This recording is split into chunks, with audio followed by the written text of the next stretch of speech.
이 시편 6편은 시편 중에서 특별히 다윗의 참회시로 그렇게 분류됩니다. 다윗의 이제 참회시 가운데 그 첫 번째 이제 참회시로 그렇게 알려져 있습니다. 지금 다윗은 말하자면 상상할 수 없는 그런 곤경에 빠져 있는 거죠. 엄청난 그런 이제 시련입니다. 죄를 짓고 난 다음에 이제 바로 이런 그 참회시를 썼다고 볼 수는 없고요. 죄 짓고 난 다음에 책망을 받고 그리고 나서 물론 하나님 앞에 여러 번 잘못했다고 눈물로 그런 이제 참회의 기도를 드렸을 것입니다. 그리고 난 이후에도 정말 하나님이 말씀하신 대로 엄청난 그 환난이 들이닥칩니다. 다윗의 집안에 이 아들이 딸을 강간하는 일도 일어나고 그 일이 이제 촉발이 되어서 또 아들이 또 다른 아들을 말하자면 보복한다는 의미에서 살인을 저지르는 일도 일어나고 그리고 그렇게 살인까지 행한 이 압살롬이라는 아들이 나중에는 이스라엘 사람들을 마음을 훔쳐서는 아버지를 죽이고 이제 왕위를 빼앗으려고 하는 그런 반역의 일이 일어난 그 배경을 이제 대부분의 학자들은 역시 이 압살롬의 반역 사건으로 그렇게 보고 있습니다. 지금 일어나고 있는 이 엄청나게 고통스러운 일들이 만약에 내가 하나님을 잘 섬기려고 하다가 보니까 일어나는 시련이나 고통이라면 그래도 좀 견디기가 나을 거예요. 그런데 현재 일어나고 있는 이 엄청난 고통스러운 일이 자신의 죄 때문이라고 정의할 수밖에 없다면 그거 얼마나 힘들겠습니까, 여러분? 지금 사실 다윗은 자신이 당하고 있는 이 엄청난 그런 시련이 자신의 죄로 인한 하나님의 징계로 그렇게 스스로도 이해하고 있습니다. 그래서 오늘 이 말씀에도 보면 여호와여 주의 분노로 나를 책망하지 마시오며 주의 진노로 나를 징계하지 마옵소서. 지금 현재 자기가 당하고 있는 이것이 죄 때문에 하나님께서 진노하셔서 자신을 징계하는 일로 그렇게 받아들이는 거예요. 물론 다윗은 하나님께서 자신을 버리지 아니하셨다는 것을 믿고 있습니다. 그렇기 때문에 이 하나님 앞에 여호와여, 여호와여, 여호와여 하면서 1절, 2절, 4절에 계속해서 이렇게 하나님께 부르짖는 걸 보게 되지요. 그러나 적어도 자신이 당하는 이 일은 정말 의미 있고 가치 있는 고난이라기보다는 자신의 죄로 인해서 일어난 고난이라고 그런 징계라고 생각을 할 수밖에 없는 참으로 죄의 문제가 도사리고 있는 거예요. 우리가 먼저 기억해야 할 것은 죄는 절대로 가볍게 여겨서는 안 된다는 거지요. 그 죄로 인해서 하나님께서 노하시고 결국 하나님의 징계를 불러일으켰다는 말입니다. 물론 이 징계는 사실은 하나님의 진노하시는 그 얼굴 뒤에는 참으로 인자와 사랑의 얼굴이 있습니다. 그렇기 때문에 성경에도 잠언 3장 11절 12절에 내 아들아 여호와의 징계를 경히 여기지 말라 그 꾸지람을 싫어하지 말라 대저 여호와께서 그 사랑하시는 자를 징계하시기를 마치 아비가 그 기뻐하는 아들을 징계함 같이 하시느니라. 또 히브리서 12장 11절에도 무릇 징계가 당시에는 즐거워 보이지 않고 슬퍼 보이나 후에 그로 말미암아 연단받은 자들은 의와 평강의 열매를 맺느니라. 요한계시록 3장 19절에도 무릇 내가 사랑하는 자를 책망하여 징계하노니 그러므로 내가 열심을 내라 회개하라 하는 말씀들이 있어요. 그러니까 사실 이 징계는 하나님께서 당신이 사랑하는 자에게 그 죄로 말미암아 영원한 멸망으로 떨어지지 않도록 하기 위해서, 그래서 사랑하기 때문에 때리는 회초리로 그렇게 성경은 이해를 합니다. 사실 이 세상에는 죄 때문에 하나님 앞에 다 징계를 당하는 것은 아닙니다.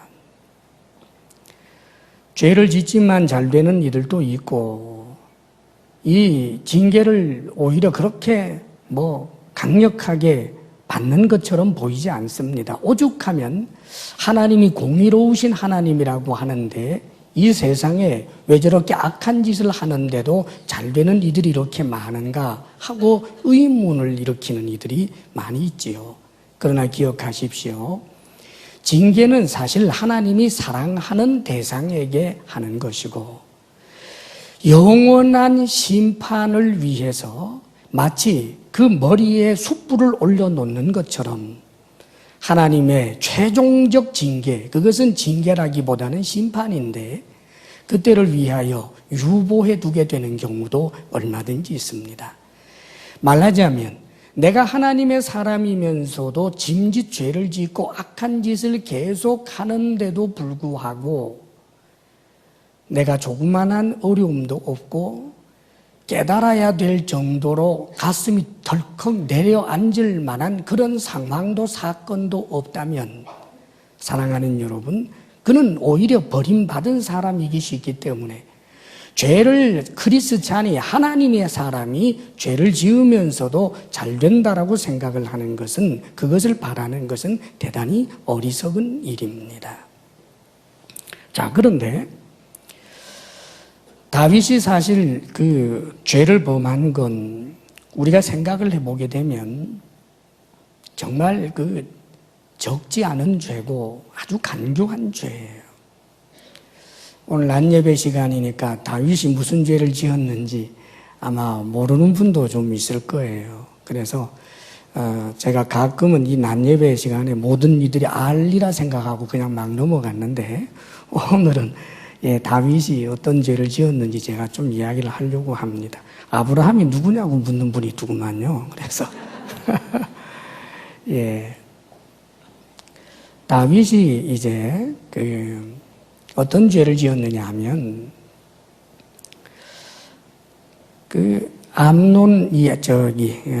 아람이라고 하는 나라하고 이제 전쟁을 하고 있는 그런 이제 와중에 이방인하고 이제 전쟁을 합니다. 그런 와중에 그동안은 계속해서 다윗이 앞장서서 싸우면서 늘 승리를 했는데, 이제는 거반 다 이겼고 마지막 성 하나가 남았기 때문에, 그래서 군사들 요압을 위시해서 다 보내놓고 자기는 전쟁터에 나가지 않았어요. 이제는 다 이겼다고 생각했기 때문이겠죠. 근데 그래 놓고는 이제 분명히 이길 것이라고 생각을 하니까 전쟁 상황에 대해서 걱정할 것도 없는 거예요. 기도할 일도 없고. 여러분, 이길지 질지 잘 모르면 기도하겠는데 이거 100% 이긴다고 생각을 하는 거죠. 싹 다 지금 완전히 나라 그쪽 다 빼앗았고 라빠라고 하는 성 하나만 남았으니까 많은 군사를 보내가지고 지금 에워싸고 지금 공성하는 중이니까 이긴다고 생각을 해서 기도할 일도 없고, 그게 이제 태만입니다. 그렇게 해서 그 궁궐 이제 옥상이죠. 슬라브시로 된 거니까 거기 올라가서 이렇게 보다가 창이 열려 있는데 저쪽에 누군가가 목욕을 하는 걸 보는 거예요. 예쁜 여인이 목욕을 하는데 너무 매력적으로 보였던지 누구냐 그랬더니 지금 전쟁터에 나가 있는 우리아의 아내 밧세바라는 거예요. 아마 옆에서 누가 부추겼겠죠.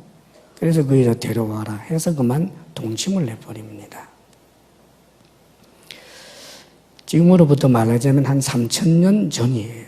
그러니까 그 당시 왕권이 그런 일들은 이방에서는 비일비재하죠. 왕이라면 다 그렇게 산다고 생각을 했고 아마 다윗도 어느 정도 그렇게 교만해진 것 같습니다.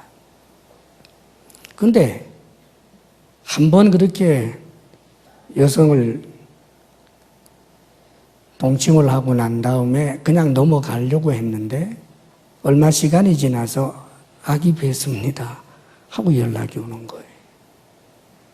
자, 그러니까 그래도 모든 사람들이 자신이 하나님을 잘 섬기는 이방의 왕과는 다른 왕이다라고 하는 것을 다 인정해 주는 사람이니까. 그래서 자신의 위신 때문에 이 악의 문제를 해결하기 위해서 곰곰이 생각을 합니다. 그때 기도했을까요? 안 했을까요? 여러분, 악한 계교를 달라고 어떻게 기도하겠어요? 어떤 문제를 풀기 위해서 기도할 수 없다. 이게 참 딱한 일이에요. 기도하면 답이 나오지요. 매 맞아야지 그냥. 근데 기도해봤자 애기 낳고 자기는 매 맞아야지. 망신을 당해야 되니까. 그래서 머리 자꾸 굴려서 그러니까 마귀가 교활한 생각을 집어넣어줬습니다. 그래서 그 요압 장군에게 사람을 보내서 그 우리아 장군을 좀 휴가를 보내라고 한 거예요. 그래서 우리아가 왔을 때 너 정말 너무 수고가 많다. 지금까지 용맹하게 싸운 거 아니까 집에 들어가서 조금 쉬어라. 그랬더니 이 우리아 장수가 워낙 충성스러운 사람이어서 왕이시여. 어찌 하나님의 군사들이 지금 전쟁을 하고 있는데 제가 집에 들어가서 아내와 더불어 잠을 자겠습니까? 그럴 수 없나이다. 하고는 안 들어가요. 원래 들어가서 동침을 하면 네 애 잤냐 이러려고 했는 건데 그게 뜻대로 안 되는 거예요. 그렇다고 강제로 들어가게 해봤자 아내하고 잠 안 잘 건 뻔하니까 이 사람은 너무너무 지금 신앙이 좋아서 이 전쟁 중엔 들어가서 자신의 아내하고 동침할 것 같지 않구나.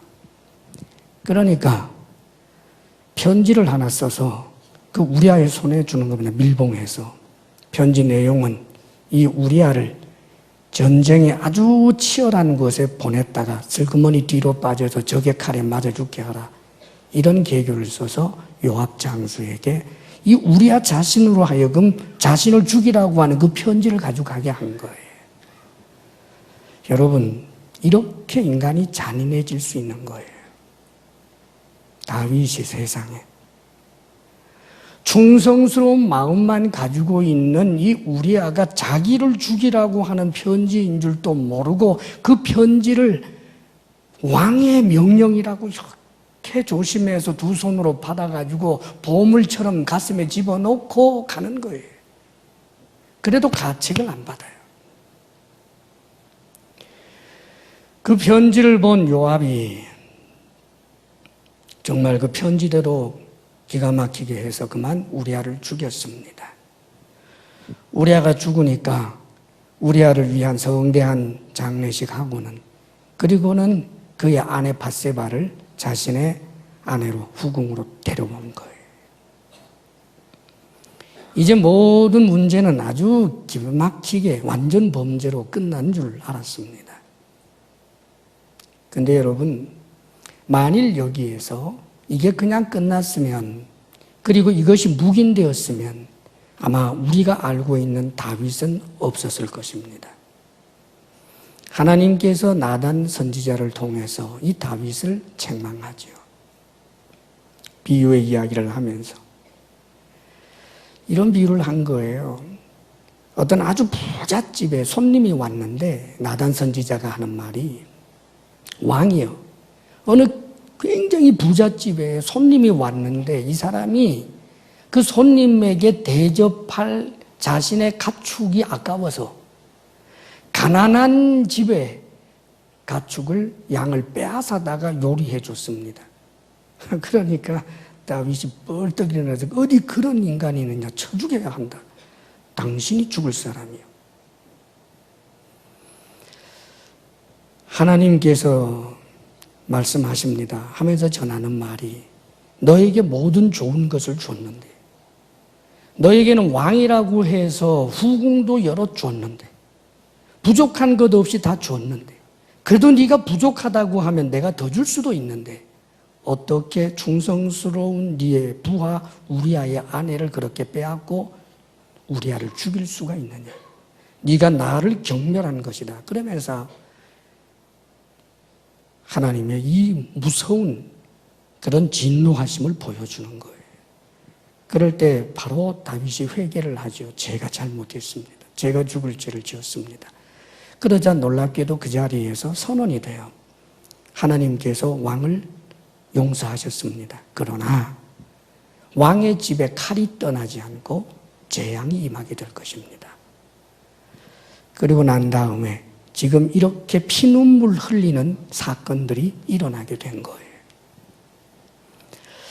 사실 회개라고 하는 것은 짓던 죄에서부터 벗어나고 다시 그 죄를 짓지 않으면 그게 회개입니다.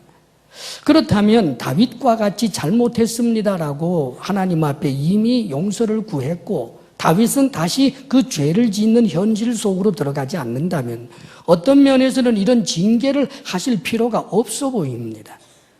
그러나 사랑하는 여러분, 다윗은 분명히 나는 이제 다시는 이런 음란한 짓, 이렇게 무고한 사람의 피를 흘리는 짓을 하지 않겠다고 결심했지만 다윗 자신보다 다윗을 더 잘 아시는 하나님께서 이 징계를 하는 거예요. 왜냐하면 다윗이 이 문제를 그냥 쉽게 넘어가도록 내버려 두면 또 변할 것을 알기 때문에, 그래서 하나님께서는 당신의 구속사를 이끌어가기 위해서 하나님께서는 다윗으로 하여금 오고 오는 모든 세대의 사람들에게 믿음의 조상 가운데 하나가 되도록 하기 위해서 이 징계를 하고 있는 겁니다. 그러므로 이 징계의 근본적 동기는 하나님께서 다윗을 위해서 하는 분명한 징계입니다. 자, 그런데 징계로 인하여 일어나는 엄청난 이런 고통 앞에서, 이런 엄청난 시련 앞에서, 이런 시련, 이런 징계를 극복하고 이것이 유익하게 되도록 해낼 수 있는 그런 길은 무엇인가? 그것을 우리가 오늘 이 다윗의 시를 통해서 배우게 되는 거예요. 징계에 대한 태도입니다. 징계는 먼저는 하나님께서 주신 이 징계에 대하여 이 징계를 달게 받을 줄 아는 자세가 필요합니다. 그런데 이 징계를 달게 받는다라고 하는 뜻은 자포자기를 말하는 게 아니에요. 가령 다윗이 내게 일어난 이 모든 일은 내 죄 때문입니다 하면서 자포자기한 상태로 지금 저 반역의 무리들이 들고 일어나는데 그래 나는 저들의 칼에 맞아 죽는 게 마땅합니다. 나는 저 압살롬에게 그저 죽는 게 마땅합니다. 아무런 그 상황에 대하여 신앙적인 어떤 항거를 전혀 하지 않고 이 징계와 이 시련에서부터 벗어나고자 하는 노력 자체를 하지 않는 것을 징계를 달게 받는다라고 하는 게 아닙니다. 우리의 시련이 때때로 하나님의 징계일 수 있는데 이 시련을 하나님, 나 같은 놈은 이런 시련을 받아 마땅해요. 나는 죽어 마땅해요. 그러면서 자포자기하는 것이 그 하나님의 징계를 수용하는 것이 아니고 이 징계에 대하여 하나님을 원망하지 않고 이 징계가 끝나기를 하나님 앞에 탄원하며 기도하고 이런 징계적 상황 시련을 벗어나기 위한 하나님 안에서의 여러 가지 바른 수단과 방법을 가지고 대응해야 마땅한 것입니다. 가령 어떤 사람이 욕심 때문에 투기를 하다가 재산을 다 날렸다고 합시다. 그래가지고 알거지처럼 되었는데, 그러니까 내가 이렇게 알거지처럼 실패하게 된 것은 내 죄 때문이다.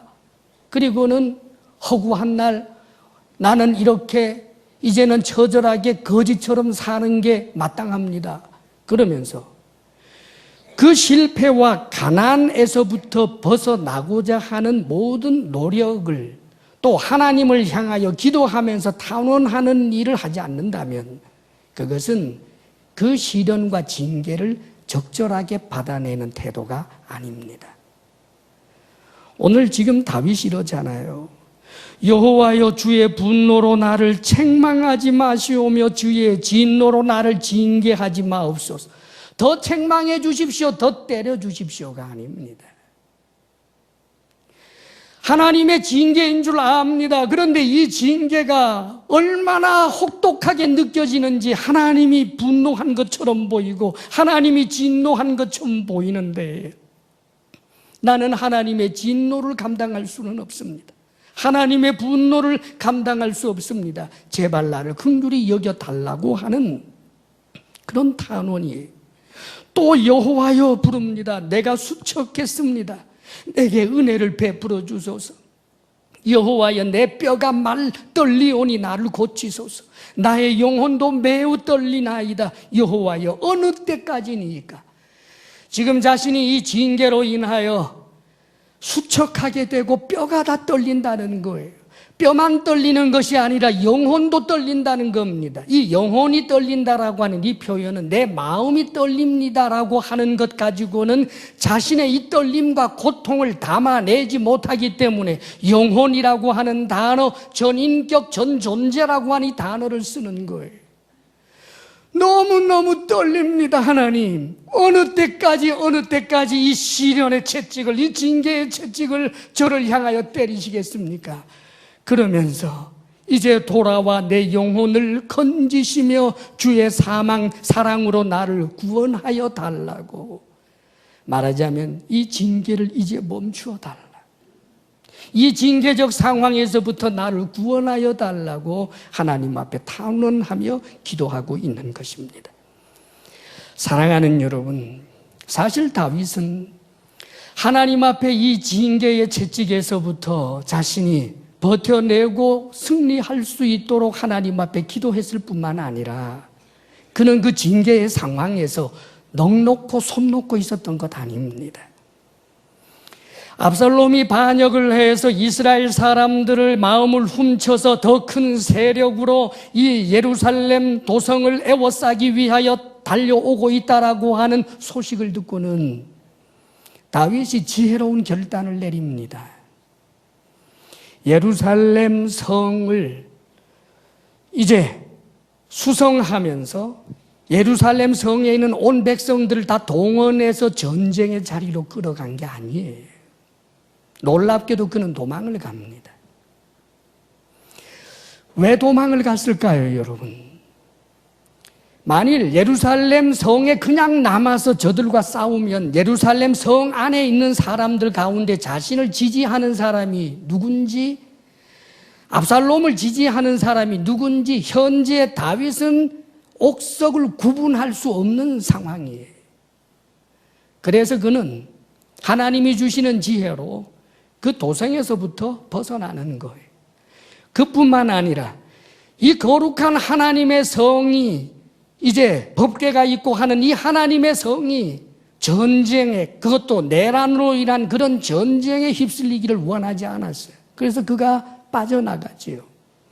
그런데 이것은 정말 지혜였습니다. 그가 나중에 빠져나간 다음에 시간이 조금 지나게 되니까 마하나임 그 수풀에서 싸우게 되는데 그때는 저 압살롬을 적극적으로 지지하는 군사들과 그 다음에 전국에서 몰려와서 다윗을 지지하는 군사들과 일반 백성들과는 상관없이 만한 숲에서 치열하게 전쟁을 하고 승리하게 됩니다. 다윗의 지혜입니다. 아무것도 대책을 세우지 않는 그런 바보가 아니었다는 뜻입니다. 더더군다나 그가 도망을 나올 때 제사장들이 법궤를 들고 오는 거예요. 그럴 때 다윗은 이렇게 말합니다. 법궤는 예루살렘으로 가져가라. 그러면서 하는 말이, 하나님께서 내가 너를 기뻐하지 아니하신다라고 말씀하시면 주의 종이 여기 있사오니 하나님의 뜻대로 하시옵소서, 나는 그렇게 할 것이다. 이 말은 하나님이 기뻐하면 내가 다시 이 도성에 들어올 것인데, 그렇기 때문에 저 법궤를 전쟁에 유리한 전략적 수단으로 내가 가지고 가지 않겠다는 거예요. 대안과 방법을 가지되 철저하게 하나님 중심에 서 있는 것입니다.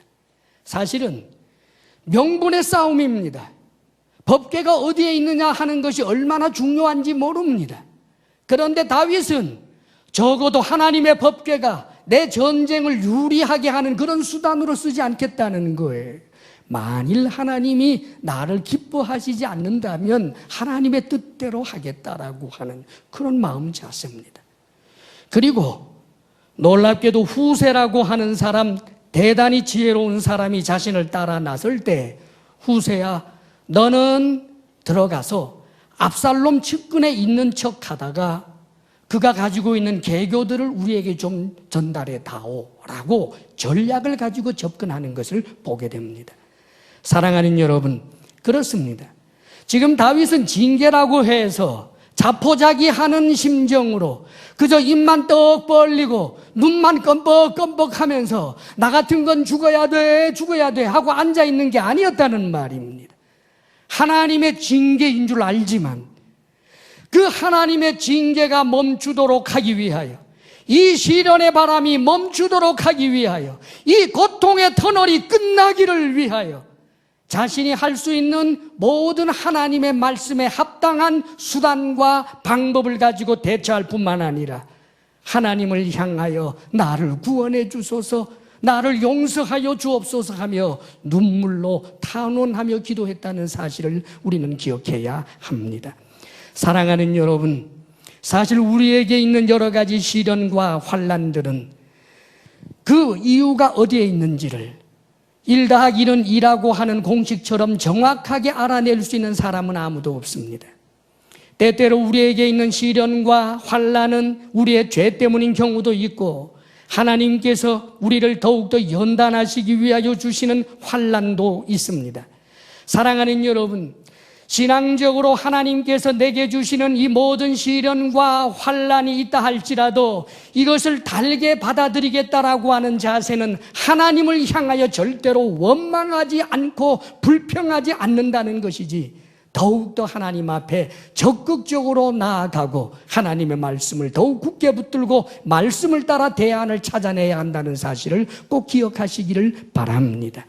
사랑하는 여러분, 혹 여러분들에게 시련이 있다면 하나님 앞에 여러분 자신을 돌아보면서 하나님께 지혜를 구하고 더욱더 적극적으로 하나님께 나아갈 수 있는 주의 사람들이 되시기를 주의 이름으로 축복합니다. 그리고 이 징계의 상황에서 하나님 앞에 탄원하며 기도할 뿐만 아니라 반드시 해야 할 일이 있습니다. 그것은 자신의 죄의 문제를 생각하며 애통하며 그 죄를 더욱더 멀리 할 것을 결단해야 합니다. 오늘 말씀 가운데 6절과 7절 말씀을 함께 읽어봅니다. 6절, 7절 시작. 내가 탄식함으로 피곤하여 밤마다 눈물로 내 침상을 띄우며 내 요를 적시나이다. 내 눈이 근심으로 말미암아 쇠하며 내 모든 대적으로 말미암아 어두워졌나이다.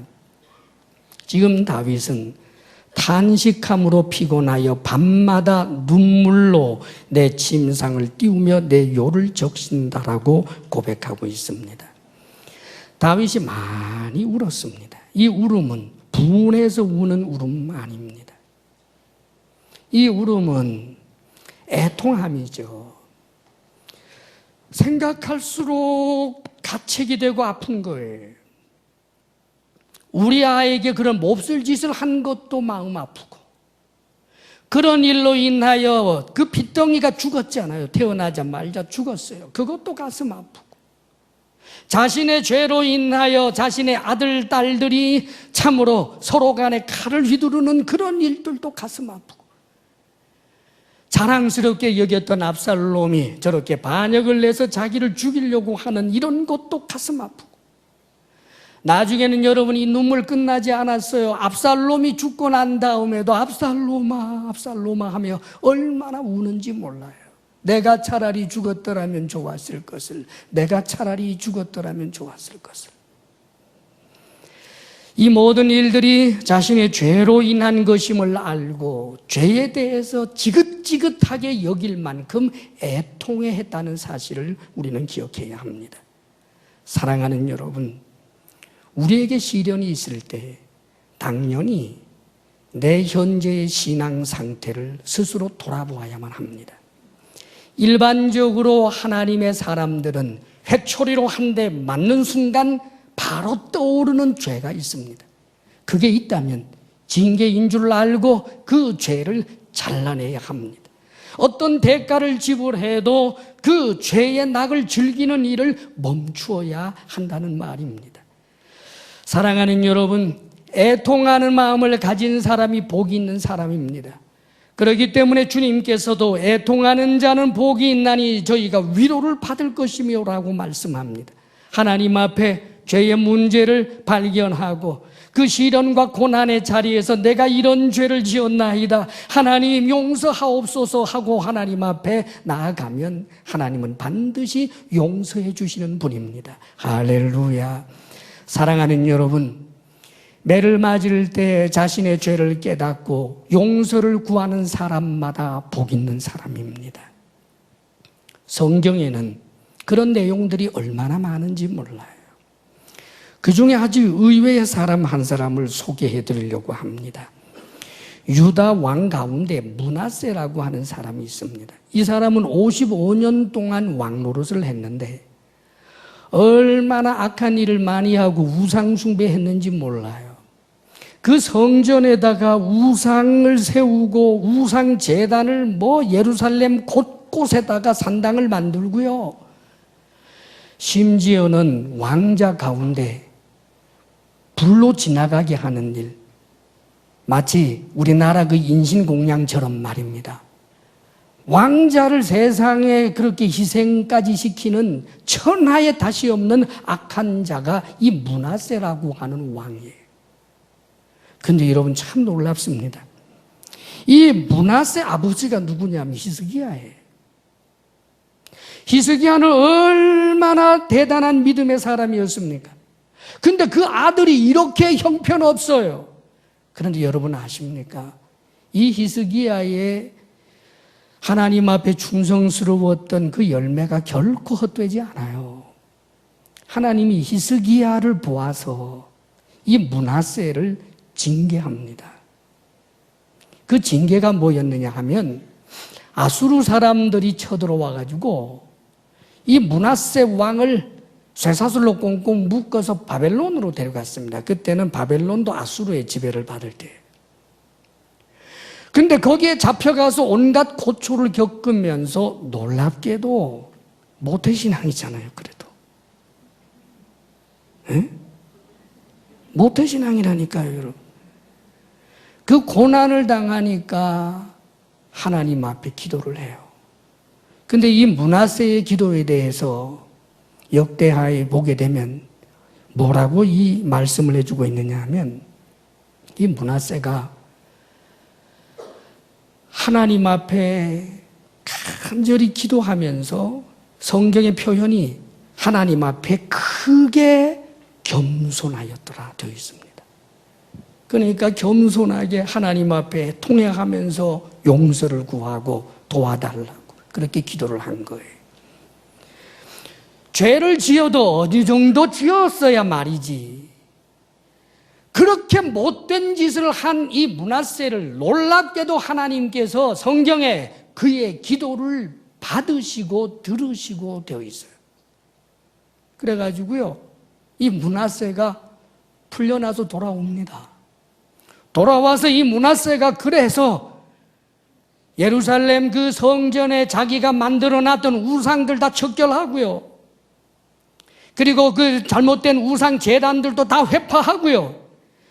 예루살렘 내에 있었던 모든 산당들도 다 제했습니다. 물론 이스라엘 전역에 있었던 산당들 다 제하지는 못했지만, 그러면서 하나님에게만, 여호와에게만 예배를 드려라, 제사를 드려라, 그렇게 칙령을 내리고, 그러고 나서 얼마 있지 않아 죽었습니다. 사랑하는 여러분, 천국 간 줄로 합니다. 제가 생각할 때는. 할렐루야. 악한 자이지만 하나님 앞에 용서를 구하니까 하나님이 용서해 주셨습니다. 사랑하는 여러분, 만일 여러분들에게 어떤 시련의 바람이 있을 때 그 시련의 고난 가운데서, 그 고통 가운데서 여러분 죄를 발견하고 그 죄를 하나님 앞에 용서를 구하고 그 죄에서부터 떠나면 여러분에게 있는 그 징계는 축복입니다. 여러분에게 어려움과 고통이 있는데도 스스로를 돌아보면서도 분명히 죄가 생각나는데도 불구하고 그 죄에서부터 떠나기를 머뭇거리면 그 징계는 징계로만 끝날 뿐입니다. 사랑하는 여러분, 오히려 징계가, 시련이, 고난이 여러분에게 큰 유익이 되고 복이 될 수 있기를 바랍니다. 그리고 오늘 이 내용 가운데 다윗에게서 배울 수 있는 마지막 한 가지는 참으로 그의 놀라운 믿음입니다. 갑자기 그는 이렇게 노래합니다. 8절에서부터 10절까지 함께 읽겠습니다. 시작. 악을 행하는 너희는 다 나를 떠나라. 여호와께서 내 울음소리를 들으셨도다. 여호와께서 내 간구를 들으셨으며 여호와께서 내 기도를 받으시리로다. 내 모든 원수들이 부끄러움을 당하고 심히 떨며 갑자기 부끄러워 물러가리로다. 이제 이 원수의 문제, 이 시련의 문제가 다 해결될 것이다라고 그렇게 믿고 선언하고 있습니다. 하나님 앞에 기도하고 그리고는 반드시 하나님께서 승리를 주실 것으로 믿는 믿음을 선포합니다.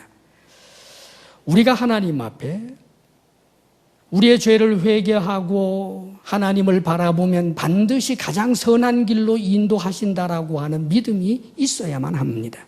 그런데 사랑하는 여러분, 이것은 그가 단순히 믿음을 선언했기 때문에 믿음대로 된 것이 아닙니다. 우리 크리스찬들이 크게 오해하는 것 가운데 하나가 믿음만 크면 그대로 된다고 생각하는 경향이 있습니다.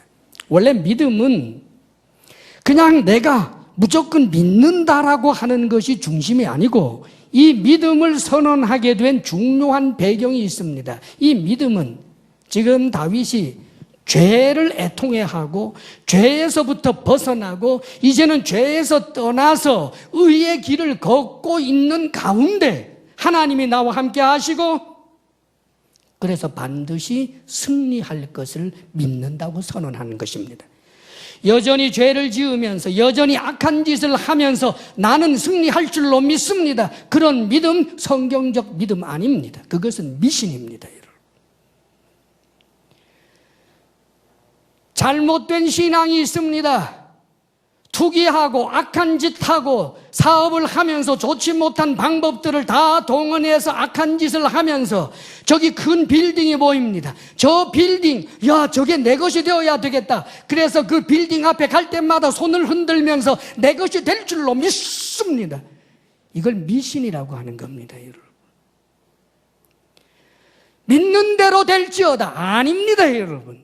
믿는 대로 된다라고 하는 그 말씀은 하나님의 말씀에 굳게 서서 죄를 멀리하고 죄를 끊어내고 이제는 의의 길로 들어서서 그러면서 주를 의지하고 믿을 때 반드시 승리를 준다라고 하는 믿음입니다.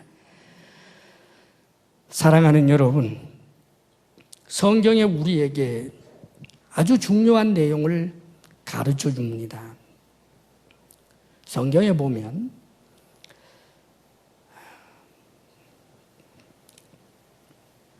시간이 너무 많이 갔어요. 할렐루야.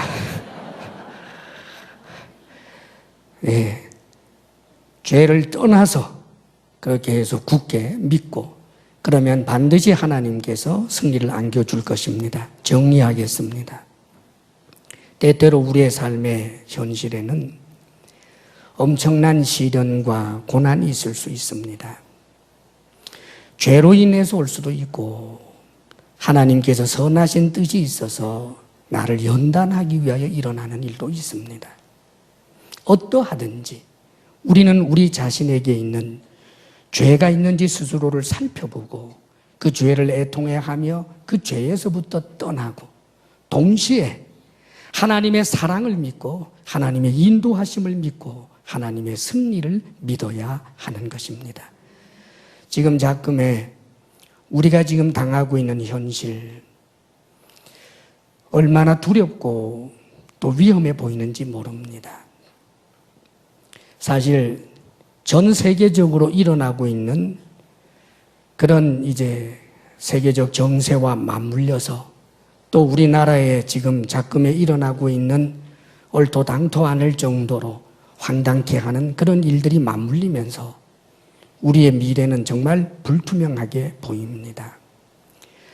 사실 지금 전 세계는 미국의 그 대통령 이제 선거도 끝났습니다만은 의외의 인물이 됐지요. 이것은 한마디로 말해서 국가들이 전부 국가적 이기주의의 시대가 지금 되었다라고 하는 의미입니다. 우선적 자기 나라 중심주의가 이제는 전 세계를 덮고 있습니다. 우리처럼 연약한 나라는 얼마나 불안해지고 불리해지게 되는지 모릅니다. 그러면서 지금 우리는 자부심을 가질 만한 그런 일들이 없는 암담한 그런 현실만 보게 됩니다. 그러나 사랑하는 여러분, 저와 여러분은 크리스찬입니다. 저와 여러분은 하나님을 믿는 사람들입니다. 사실 우리에게 있어서 우리를 불행하게 하는 것은 환경이 아닙니다. 우리에게 어떤 시련의 바람이 아닙니다. 우리에게 당면하게 되는 어떤 사건이 아닙니다, 여러분. 그 사건 앞에서도 내 죄의 문제를 발견하지 못하는 완고함, 죄를 회개하지 아니하는 악함, 그것이 문제입니다. 우리가 우리 스스로를 돌아보아 하나님을 철저하게 의지하고 믿으며 내 속에 있는 죄의 문제를 도려내면서 의의 길을 걷는 그런 삶의 자리에서는 사랑하는 여러분, 환경이 좋지 않았던 요셉을 세운 것처럼 환경이 말로 할 수 없이 열악했던 사드락, 메삭, 아벳느고, 다니엘을 세운 것처럼 에스더를 세운 것처럼 이삭을 세운 것처럼 하나님께서는 우리에게 어떤 환경에서도 능히 주님 안에서 즐거워하며 주님 안에서 행복해하며 살 수 있는 그런 능력의 하나님이신 것을 믿으시기를 바랍니다. 그러므로 세상적 수단, 방법을 여러분들이 끌어들이려고 노력할 것 없습니다. 이럴 때일수록 더욱더 주님을 바라보고 주님 앞에 기도하며 내가 거룩하게 살 것에 대해서 더욱더 결단할 수 있기를 주의 이름으로 축복합니다. 기도하겠습니다. 이제 이 시간 주님 앞에 간절히 결단하며 기도합니다. 우리에게 시련이 있을 때 자포자기해서도 안 됩니다.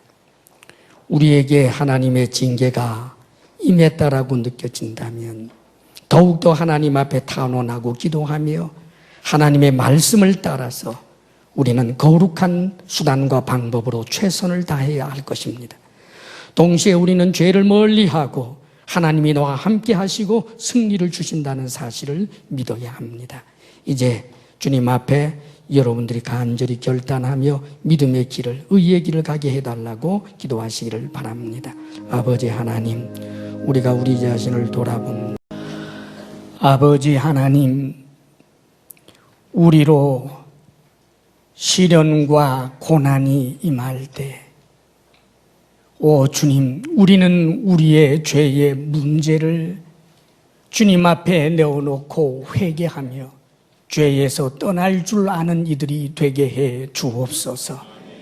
아버지여, 우리에게 시련과 고난과 징계가 있을 때 하나님을 원망함으로 하나님을 떠나는 자가 아니라 더욱더 하나님께 나아가며 하나님의 긍휼과 은혜를 구할 줄 아는 이가 되게 하옵소서. 오히려 더욱더 견고한 믿음의 사람이 되어 하나님께서 약속하여 주신 그 승리와 영광을 우리가 우리의 삶으로 경험하며 누리며 아버지여 살아가게 하옵소서. 주의 사랑하는 이들이 주님 앞에 감사함으로 예물을 올려드립니다. 이 예배의 자리, 주님께서 주신 은혜인 줄 알고 그동안 수고하여 땀 흘려 주님께서 주신 그 열매로 아버지 하나님 앞에 감사함으로 올려드리오니 주님의 말씀을 따라 10의 1조를 드리며 주정헌금으로 드리며 감사 헌금과 각종 의미를 담아 하나님 앞에 올려드리오니 아버지여, 우리가 드리는 이 예물을 받아 주옵소서. 사랑하시는 아버지 하나님, 우리 성도들에게 일터의 복을 주옵소서. 아버지여, 건강의 복을 주옵소서. 부부사랑 돈독하게 하옵소서. 우리들의 자녀가 주님 안에서 믿음의 사람으로 굳게 서게 하여 주옵소서. 이제는 우리 주 예수 그리스도의 크신 은혜와 하나님 아버지의 한없는 사랑과 성령의 교통하심과 충만케 하심이 죄를 멀리하며 믿음으로 살겠습니다 결단하며 나아가는 사랑하는 모든 성도들 위해 이제로부터 영원토록 함께 하시기를 간절히 축원하옵나이다. 아멘.